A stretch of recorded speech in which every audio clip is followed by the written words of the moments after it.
राजनीति में होगी माधुरी दीक्षित की एंट्री। नरेंद्र मोदी खुद चाहते हैं कि वो चुनाव लड़े, ऐसी खबरें चर्चा में हैं। देश की धक धक गर्ल यानी माधुरी दीक्षित 2024 के लोकसभा चुनाव में अपनी किस्मत आजमा सकती है। नमस्कार, मैं खुशी और आप देख रहे हैं द विश्व प्रेम न्यूज और हरियाणा न्यूज फ्लैश। आइए नजर डालते हैं इस वक्त की बड़ी खबर पर। बताते चले कि सूत्रों के मुताबिक माधुरी बीजेपी के नेताओं के संपर्क में है। माधुरी के उत्तर मुंबई या उत्तर पश्चिमी मुंबई से चुनाव लड़ने की अटकलें हैं। मशहूर बॉलीवुड एक्ट्रेस माधुरी दीक्षित होने वाले लोकसभा चुनाव में अपनी किस्मत आजमा सकती हैं। सूत्रों की माने तो माधुरी काफी वक्त से भारतीय जनता पार्टी यानी बीजेपी के नेताओं के संपर्क में है। हालांकि अभी तक उन्होंने साफ नहीं किया है कि वह अगर चुनाव लड़ेंगी तो सियासी करियर शुरू करने के लिए किस पार्टी का दामन थामेंगी।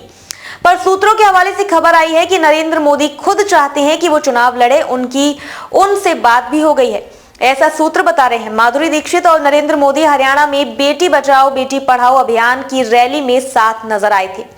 उसके बाद माधुरी को ब्रांड एम्बेसडर बनाया गया था। इसके पहले पुणे से भी उनका चुनाव लड़ने की अटकलें थी। उत्तर मुंबई से हालांकि बीजेपी के कद्दावर नेता गोपाल शेट्टी लोकसभा सांसद गोपाल शेट्टी ने ही उर्मिला मातोंडकर को 2019 में चुनाव में हराया था और दूसरी बार सांसद बने। इससे पहले गोपाल शेट्टी ने 2014 में संजय निरुपम को शिकस्त दी थी। ऐसे में गोपाल शेट्टी की जगह माधुरी दीक्षित को लड़ाने का रिस्क इस सीट से बीजेपी शायद ही ले। माधुरी की उत्तर पश्चिम मुंबई सीट से चुनाव लड़ने की संभावना बनती है। हालांकि ये सीट शिवसेना के खाते में है और गजानन कीर्तिकर जो शिंदे गुट में है वो यहां से सांसद हैं।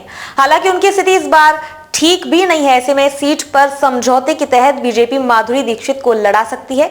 एक बार पहले भी खबरें चली थी कि माधुरी दीक्षित चुनाव लड़ेंगी, पर लोकसभा चुनाव लड़ने की अटकलों पर विराम लगा दिया गया।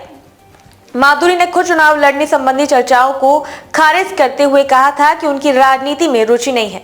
धक धक गर्ल के रूप में मशहूर अभिनेत्री ने मराठी न्यूज चैनल से बातचीत करते हुए कहा कि चुनाव लड़ने की मेरी इच्छा नहीं है, ये दूसरों की इच्छा है। हर चुनाव के दौरान कहीं ना कहीं से मेरे चुनाव लड़ने की खबरें आती हैं, लेकिन राजनीति मुझे पसंद नहीं है। वर्ष 2024 की प्राथमिकता सूची में पंचक सिनेमा है। ये फिल्म अगर सफल होती है तो मेरा सिनेमा में काम करने का उत्साह बना रहेगा। साथ ही स्वास्थ्य देखभाल यानी हेल्थ केयर संबंधित काम करना चाहती हैं। बता दें कि माधुरी के लोकसभा चुनाव में उतरने की अटकलें लगाई जा रही थी, पर अब फिर सूत्र बता रहे हैं कि नरेंद्र मोदी के कहने पर चुनाव लड़ सकती हैं। देश और प्रदेश की खबरों के लिए देखते रहिए विश्व प्रेम न्यूज और हरियाणा न्यूज फ्लैश।